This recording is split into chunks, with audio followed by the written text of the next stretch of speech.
So my name is Amanda Waldeck. I am from Hauppauge, New York originally, which is on Long Island, New York. For those who aren't familiar, it's kind of a smaller town. And I graduated in 2014. Okay. So are you currently back working like in the same area where you're from? Yep. So I work at Stony Brook University Hospital. It's in Stony Brook, New York. So roughly 15 to 20 minute drive from where I grew up, and I actually moved 2 towns away. So I kind of landed right back where I started. It's funny how that happened. Yep. Okay. So what do you do at Stony Brook? So I am a clinical pharmacy specialist specializing in nutrition and pediatrics. I am also the residency program director of our PGY1 Pharmacy Residency program. Okay. And do you currently have students now? Yes. So not from URI, unfortunately, but we are a preceptor site for St. John's University. So we do have students occasionally coming, but most of my time educating is actually with the pharmacy residents themselves. Okay. Mm-hmm. Okay. So what does a typical day at work look like for you? Sure. So it really actually depends on which hat I'm wearing. Pretty much always my day starts off the same, which is my pediatric clinical pharmacist role. So I rounds on a daily basis in the Pediatric Intensive Care Unit. So I come in the morning, 6:30 in the morning. I will review all of our patients who are on the unit prior to meeting up with the team. Primarily, I'm focusing in on their medication list, of course, seeing if anything's changed overnight. Is everything being used appropriately? Is everything being dosed appropriately? And so on and so forth. Were there any major changes that have happened overnight? Things like that. So really what I'm doing is just trying to prepare, are there any potential interventions that may need to be made when I actually do meet up with the team? So I usually spend about an hour doing that, reviewing their charts from the night before. Then I meet up with the team and we go in rounds. We talk about each patient individually, the whole physical exam, how they're doing, any overnight events. That's with all the physicians, the nurses, the whole care team's there. And that's really where I make the interventions and have those discussions, and we develop our care plan for the patient that day. So that usually lasts anywhere until like 9, 10 o'clock typically. After that is a little more of a free-for-all. I could be doing anything from education with the residents or even the PICU team themselves. I serve as kind of a pharmacy consult for the rest of the children's hospital that's part of our hospital. So any of the units, if they have a medication question or issue that they need help with, I'll run over to them and assist them with it. I also am involved in multiple research projects, so helping out with those. And I sit on a number of committees, ultimately promoting safe medication use throughout the hospital, the children's hospital specifically. So on the other hand, if I'm wearing my residency program director hat, that's a lot of administrative work behind the scenes. So building schedules, filling out evaluations for the residents, setting up their rotations, or actually running a rotation, having them work with me and doing a lot of education through that too. So we're a large academic medical hospital, so there's always a lot of education and teaching going on. So I have a few lectures in the School of Medicine that I help out with sometimes as well. Wow, you sound like you're very busy. There's a lot of different things going on, but that's what I love about it because every day is completely different. So I have a very similar start to the day where you have your patient care, but then the rest of the day, you never know what's going to happen next. And that's kind of why I love it so much, because every day is something new. Okay. And how long have you been in this position that you're currently at right now? So I've been both the pediatric pharmacist and residency program director for just over a year. Before that, I actually specialized more in nutrition support itself. So that was kind of my gateway into the pediatric world. And that I was doing for over 5 years. Okay. Yep. Okay. And when you graduated, did you do any sort of residency in order to get this position? You did? Yep. So I actually completed my PGY1 Pharmacy Residency program at Stony Brook University Hospital. So I stayed on afterward. I completed my PGY1. I stayed on afterwards as a staff pharmacist, and then just took advantage of a bunch of opportunities that presented themselves thereafter and just kind of snowballed after a while. So first it was TPNs and overseeing that workflow, then became a clinical nutrition support pharmacist, which turned into a pediatric clinical pharmacist. So I'm really lucky to have been in that position, that I've been able to kind of work my way to where I am now. But yeah, I've definitely residency was a big part of making that all possible. Okay. So when did you realize that you wanted to pursue a career in clinical pharmacy? Kind of when did you make that decision that residency was the route you wanted to go? So hospital pharmacy has always been something that's intrigued me from the start. Like I signed up for pharmacy school knowing that hospital pharmacy is where I wanted to be, just the dynamic environment of it, the vast number of medications you get to deal with. So that always intrigued me. As I went through pharmacy school, you start to learn more about the different roles of pharmacists and what they can do. So that's really when the idea of clinical pharmacy started to kind of strike a nerve with me, if you will. Um, and I loved the idea of being able to work with others and really get to collaborate and optimize patient care that way. And you as the pharmacist get a much more comprehensive view of the patient as well. So you hear about it, hear about it, hear about it. Next thing you know, I get to rotations. It's actually on Dr. Estes's rotation was my first one. And that's when that solidified it for me that this is the direction I want to go. Really being face-to-face with patients, face-to-face with the teams. That was just, I know exactly what I'm doing. I know how to help. And that's really when I was like, this is what I want to do. And that's what set me on the path of, okay, let's pursue residency and see where it takes me.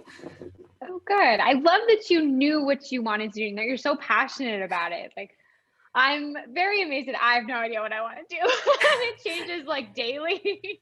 If it makes you feel any better, at that time, I really thought I was going to pursue a geriatric or cardiology route. So here I am in nutrition support and pediatrics. So please don't think that you have to have it all figured out right now. It's okay. Even deep into PGY1 residency, I did not know what direction I was going to go into, and the opportunities kind of fell in my lap and I fell in love with it. It's always good to know. I like the confirmation, the reassurance that it's okay. Absolutely. But I think that's one of the benefits of Abby's, and that's one of the things that I am looking forward to the most is that you do get a little taste of everything, so I can kind of narrow it down a little bit more. 1,000%. Appies is truly where it solidified my love and passion for clinical pharmacy. And with each rotation I went on thereafter, I just continued to love it more and more and more. And I just wanted more. Like I didn't leave rotation at the end of the day sometimes because I just wanted to stick around and hear what was happening next. And, oh, there's a new patient coming in. Let me go help out, see if I can help or see what's going on. So it's definitely, and residency is an extension of that. And you just get to learn at a deeper level and a deeper level. So I was terrified of pediatrics originally. My PGY1 program had pediatrics as a required rotation. And I very distinctly remember having a memory of, okay, well, I'm just going to like power through that month and figure it out. Little did I know, here's where I am now, because I really did. Once I got there, I really loved it. I love the challenge of it. I love how interesting it is. Okay, I do like pediatrics, so that's why Dr. Estes sat us out. She was like, "You guys need to talk." Oh, definitely. So you did mention that you're doing some research. Can you talk about your research projects? Is that something you can do, or are they kind of like secret because they're still in the process? No, I can definitely talk about them. So most of my research right now is in nutrition support still. So in the last 5 years, we've had new lipid products come to the market as part of parenteral nutrition. So when I say nutrition support of what I've worked in, I mostly do parenteral nutrition, although I dabble in enteral nutrition sometimes too, but mostly parenteral since pharmacy has a huge role in preparing those bags on a day-to-day basis. So we have these new lipid formulations that are derived from different lipid sources, as opposed to the traditional soybean-based oil, 100%. So it's very pro-inflammatory, and kind of a lot of people are pointing their fingers to that causing a lot of liver inflammation. So really what we were doing is we implemented these new blended products in 2017. So really what we're looking at is there's two separate projects, an adult branch and a neonate branch, looking at the effect of these lipids on the liver function tests for our patients. Really just trying to see if the theoretical benefits of these newer products are really in fact working for our patients. So our adult project we finished up, we didn't find anything drastically different, although we did see some interesting trends of overall trending towards lower liver function tests. Again, nutrition research is very difficult because you have so many confounders. So we are very comfortable not having strong data on the things that we're doing, which is very different than anything you learn in pharmacy school. You get to nutrition, you're like, all right, so you didn't see much, but it's actually a big deal for us. So we basically, our findings were consistent with what's already out in the literature. So it kind of confirmed that our change was good, and hopefully with more use and experience with it, we'll continue to see those benefits. The NICU portion is actually still in process right now. I'm working with one of my residents on that. So. Okay. And how much longer will that part of the project continue? We're hoping to have that wrapped up by June of this year. So she'll be presenting her results at that point in time. So after that, we may try and draft up a manuscript or something like that. So we'll see what happens, but it really depends on what the data ends up showing us. Well, that's cool. That's also a really cool experience for her as well. Definitely, yes. So I've actually worked with various pharmacy residents over the years on various portions of these projects too. So yeah, it's been great to be involved with, and we collaborate with the different units as well. So the adult portion, we collaborated with the adult dietitians, and then now the NICU, we're working, the neonatal branch, we're working with the NICU staff, one of the physicians there and their nutritionist. So a lot of people are involved in the research and kind of helping us interpret it along the way too. So it's really interesting. It's a great experience to be involved with. So I'm hoping in future years to continue to do more medication safety type of projects and throughout the Children's Hospital. Okay. So you've talked frequently about all of these other roles that you work with, so doctors, nurses. So it sounds like there's quite a lot of teamwork in this setting that you're in. So how does teamwork play that role in your work environment? Teamwork is essential, absolutely essential. We actually had a small period before I stepped into the pediatric role where my predecessor had left, and they went a few months without having a pharmacist. And when I came there, you could just feel the sigh of relief of, oh, good, we have a pharmacist back. So I say that not to brag, but it's a testament to the appreciation that the others have, knowing what a pharmacist can bring to the team. And it's really rewarding I haven't even done anything yet. I just showed up to know that they're really trusting you to kind of be that person, to be that medication expert and help them provide that element of patient care for them. With that being said, I need them just as much as they need me. There are tests and surgical procedures that I may not always understand. And the great thing about being in an academic medical center like Stony Brook is that everyone's learning. So no one's ever going to judge you for asking a question if you're trying to, increase your knowledge of something. So, I mean, attending physicians, even, I have very good relationships with them. And if I ask a question, they'll just drop what they're doing and explain it to me. But residents, med students as well, like we all help each other out, and I teach them different things too. So there are little nuances about the medications that they may not be thinking of that when I bring it up, they're like, oh, that's a great thought, actually. So everything is super collaborative in nature, and especially in an intensive care unit, things happen very quickly, and there are many different factors going on at the same time, and they're so focused on one thing. I look at it from a completely different angle, and we're all looking at it from our own different angles and lenses, and being able to piece that all back together. It's great to see positive results coming out of all of that collaboration between the physicians, the med students, the nurse practitioners, the nurses. I couldn't do what I do without them. So it's great to be part of a team like that. No, agreed. I think that school kind of prepares us for that when we work with other pharmacy students. But I think once you get to that setting and you're there and you have people and everyone has their own specialty. Sometimes you're just like, oh my gosh, I'm just in awe of everybody else and how much they know. Yeah, you have so much respect for what everyone else has done because everyone has spent so many years training to do what they're doing. But once you get to see, oh wait, oh you know how to do this? Oh, okay, so you know this, I know this, I know a little bit of this, you know a lot of this, and obviously we come in with the pharmacology knowledge and everything. So you really get like you really earn that respect really quickly of what others know and for you to prove what you know too. So I love it. I Yeah. absolutely love the teams that I work with, and everyone's been absolutely wonderful. Well, good.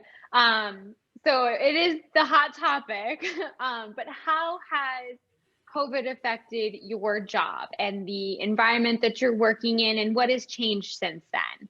Oh, absolutely. So COVID has had a massive impact, of course, on everybody.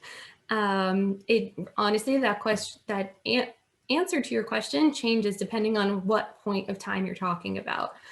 So here on Long Island, we were actually one of the hardest hit areas first, whole New York metro area. Not that everyone else was very far behind necessarily, but we felt the impact fast.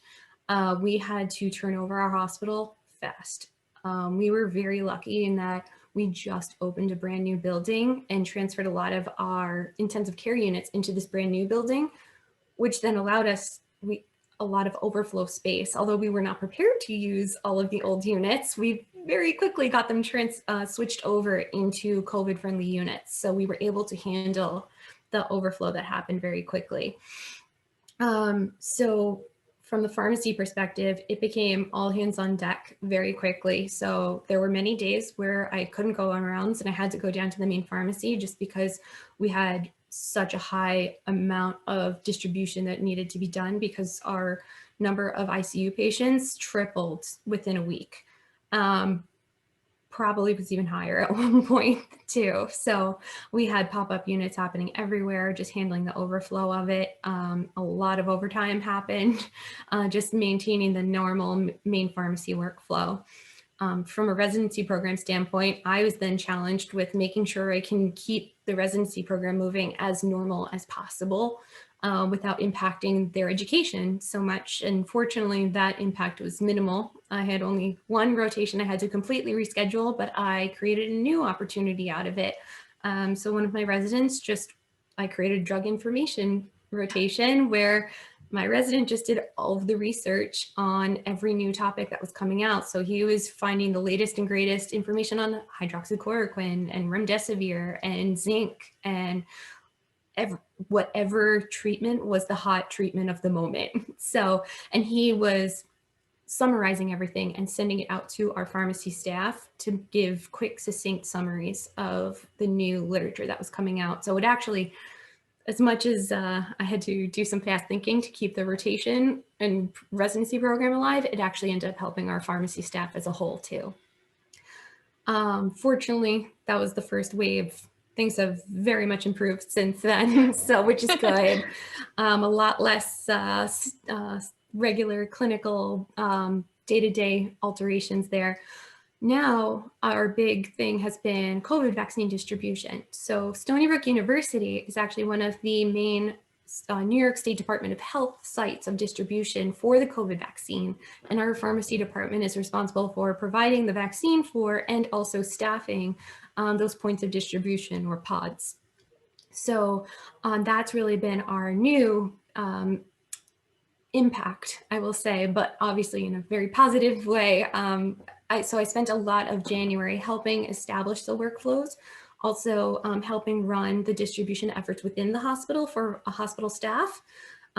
Those efforts have kind of calmed down, so I've been back to my regular unit afterwards, but still, like now I work overtime like once a week, every week at the pod, helping just draw up vaccines and so that they're ready for the vaccinators. So it's been a really rewarding experience to be a part of that. And I love having, ray of hope after the whole year of what has been quite something, I will say. There's definitely been other challenges here and there along the way too, and especially like given the residency program, trying to keep that as normal as possible while everyone's wearing masks and everything, trying to keep these normal things as normal as possible. But, you know, I'm really proud of everything that we've been able to accomplish during the past year, because it's, you know, no one expects to have something like this happen, but to have the resiliency to kind of overcome it and roll with it. And okay, what's the next challenge? Let's do this. Let's just tackle it head first. It's been a really great experience. Well, good. I know it's, I know it's like, oh, like I've really enjoyed the recent efforts with all the vaccination. I love working the clinics. I always tell everyone it's my favorite part of my job is that I get to stab people, which is a little morbid unless you actually know what you do. Yeah, And I no, do but it is. It is though, and being a pharmacist, and a lot of people in our hospital didn't know the pharmacists were able to vaccinate. So, I was one of the people. The med students were the primary vaccinators when we were distributing for hospital staff. And the med students would go on lunch, and I would just tell them, "No, it's fine. I'll jump in." Like, wait, really?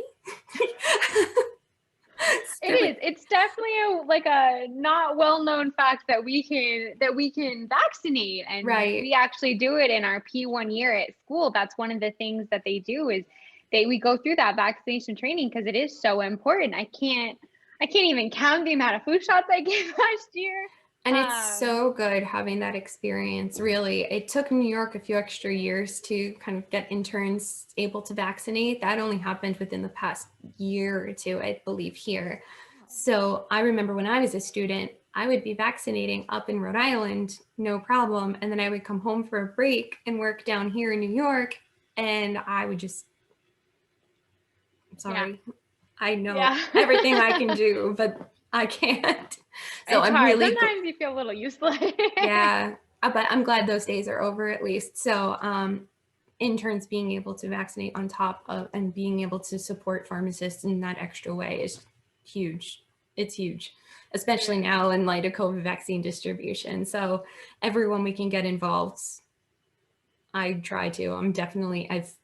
Like I said, I've been trying to get our interns involved with COVID vaccine distributions as well here, have the residents involved. So trying to give everyone the opportunities. Yeah, it's such a unique point in like our life. It's such a unique event that didn't think that this would be part of my pharmacy school experience 5 years ago, but here I am. I, vaccinated for COVID yesterday. I can't tell you the amount of clinics I worked, and I think it's just so cool that we get to be here and we're just part of like this history that's in the making, and I love it. Absolutely. No, I do the same thing. I kind of like every once in a while have that moment of like, this is so cool. Like, this is definitely going to be a cool story I'm going to tell someone someday. So it was nice. I think Dr. Estes may have shared this, but our hospital's been doing a healthcare hero spotlight, and I was one of the spotlights, and it was kind of cool to, like pharmacy had its moment, and we always have this reputation in hospital of like, oh, they're just like locked up in the basement, or just kind of like no one even knows like where is the pharmacy. We just know they send medications from somewhere.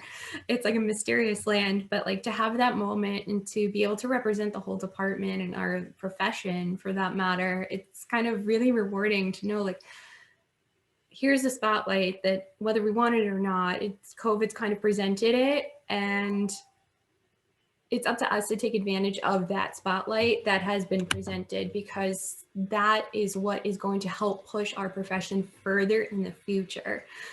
So it's weird when you explain it that way, but at the same time, I think it's important for everyone to kind of recognize that whether we realize it or not, it's happening and it's here. So it's up to us to really take advantage and step into that. So like the fact that you've been taking advantage of vaccinating, like it's great because, the public is seeing that, healthcare workers are seeing that, our colleagues are seeing that. And, when provided the opportunity, we took advantage and we were part of it.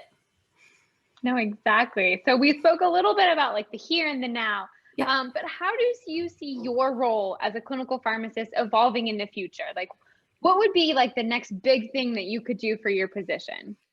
That is a great question. I think, where I am, I would definitely love to continue to expand clinical services in my institution. I think every floor and every unit deserves a pharmacist. That's definitely, those, like the clinical pharmacy team that I work with is amazing. And we all work really hard to have worked really hard to establish ourselves and work hard now to provide optimal patient care. But there's only so many of us. So I think my goal would be to really expand those services to everyone so that everyone who comes to our hospital, we know, has kind of been seen by a pharmacist and has someone looking over them too. So, but don't get me wrong, our main staff pharmacy team is amazing too, looking out for the safety of all of our patients. So not to discredit them at all, because we couldn't do what we do without them as well. Like, we're all part of one big team. But I would love to, obviously, you know, I'm only one person. So I try to help as many people in the children's hospital as I can, but I'm asked at least twice a week, probably, are you ever going to round with us? Are you ever going to round with us? So I was like, I wish I could. I wish I could round on all the teams. So I guess with that being said, I just hope that everywhere, not just our hospital, continues to see the value of pharmacists and clinical pharmacists and see the impact that we can really have as part of an interdisciplinary team, and just continue to support that. That's kind of my ultimate hope and wish, and I will do everything in my power to kind of continue to prove that. You sound like you're on a great track for that. Thanks. So let's talk about URI, which is currently my favorite topic to talk about. It's admission season.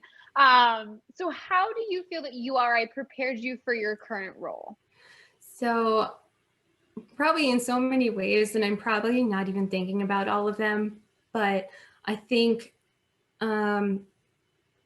I definitely took advantage of a lot of the opportunities that being a student at URI presented, both inside the classroom and outside the classroom. And I think just having those, whether it be service, community service, learning opportunities, academic activities, and extracurricular activities, I think all of them, and leadership opportunities too, they all really helped my personal growth, that really set me up for success as far as anything that I've done since I graduated. As far as my career, I mean, the academics themselves, obviously, I feel like extremely well prepared. URI has a very strong program, and I think the longer it's been since I graduated, the more I reflect on that, and I value the education that I did receive at URI, because you are so prepared for so many different fields of pharmacy, not just one like particular discipline, but like all disciplines of pharmacy. And just knowing those basic skills of, okay, I may not know the answer, how do I find the answer?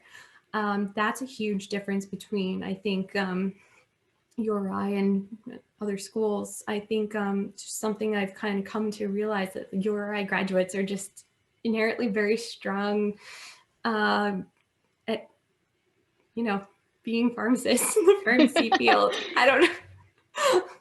Trying to not make bash anyone else, That's okay. You're here to promote URI, Well, good. I think that is something that people think about is, how well do I feel prepared to go out and to be a pharmacist? And it is kind of a scary thing to think about, is you're here in your P3 or your P4 year, and I don't feel ready. I'm sure that I will be as soon as I'm put into that position, but it is just nice to know that we're not the only ones that feel nervous, and that once you get out there, it is something that you feel ready and you feel prepared. Yes. What I will say is I think every new graduate is always scared and has that fear of, oh my gosh, I need to go make my own decisions now. And do I know everything? Do I not? That panic is real. And I think everyone, no matter where you come from, will experience that. I think where I'm at now, being a few years out of it, I think now I look back on those times and realize I was far more prepared than I ever thought I was. But I now have more knowledge and experience that I can identify that. So if that's a helpful consolation, I think that's really the strength of the URI pharmacy program, that I so appreciative of, and nor did I even realize as I was going through it how valuable that really was. So what would be your best advice for our students who are looking to pursue a Pharm.D degree here at URI? I would say take advantage of any and every opportunity that is afforded to you, whether it's within the College of Pharmacy or just out in campus. The great thing about URI is that there are so many organizations and things to get involved with that not necessarily just within the College of Pharmacy itself. I was very involved in the Student Alumni Association Executive Board when I was there. And I gained so much leadership experience just from my time in that organization. And yes, it wasn't pharmacy related, but that doesn't matter because, you know, it was a good mental break away from academics and everything. And you talk to people who were not studying the same thing as you, because that conversation would always fall into, oh, but what'd you put on that exam? Or did you study this yet? So it was a nice little break from that, but also the activities we were doing. So I was in charge of running homecoming, all the student activities for homecoming one year. We helped run oozball every year. So it was really fun to get to do other things outside of that, but it still helped prepare me for where I am now because I developed those leadership skills there. So don't think you have to just stay within the College of Pharmacy, branch out, meet other people, do different things, do what interests you, but take advantage of the time that you have while you're in school. There's so many things going on within the College of Pharmacy as well. There are so many organizations that you can really enhance your education just by being involved with it. I remember we always had service booths and educational booths in the union. So that was always a great way to kind of teach other people about things. We had health fairs. Like there are so many opportunities to like learn and participate and be involved in the community. So just take advantage and just take it all in and enjoy. So you kind of mentioned some things that you did at URI during your time there, but what really made URI the choice for you? So why did you decide to come to URI? So I knew, being from Long Island, I kind of wanted to move away, but not too far away. So from a geographic aspect, that was kind of one of the initial things that drew me. But then once I actually visited, I very distinctly remember walking on the quad and just that historic charm of the campus. I knew that's where I needed to be. You could feel a sense of community and kind of school pride just walking around the campus. But then within the College of Pharmacy too, then I met everyone who was there, and the students, I remember being super welcoming, the tour guides and the faculty, everyone was so nice and so welcoming that you knew you were going to have a very tight-knit group there, and a great support system as well. And I've met some of my best friends there too, and I still talk to them very regularly, like all the time. I love them like families, and you spend so much time with these people, but it's someplace you love to be. So it's, I guess, what led me there and what kept me and what developed my love for it was kind of kind of expanded your original question, I guess. But I've only come to appreciate that decision more and more with every year that's come by. But I was going to say it's probably the basic stuff initially that drew me, like, oh, it's a nice campus. Oh, it's a nice community. It's a good area around. But then just actually going through the program and everything, I was pleased to see that the support system really did exist, that you felt it. And everyone wants you to be successful. Everyone wants their students to be successful. And that drove you to push yourself further. Oh yes, the sense of community that we have, not only at URI, but also in the College of Pharmacy, is one of the things I love the most. Yes. I don't think I would have been able to get through all my years here without it. Definitely. So I think that's all that I have for you today. Those are the only questions. Okay. But is there anything else that you wanted to give to our students that are watching this? Anything you want to say? Just Have fun, enjoy your time, and don't be afraid to challenge yourself. I mean, pharmacy school itself is a challenge, but don't get discouraged by it because the payoff in the long run is absolutely worth it. And don't be afraid or don't get discouraged if you hit an obstacle or two along the way. It's all part of the process.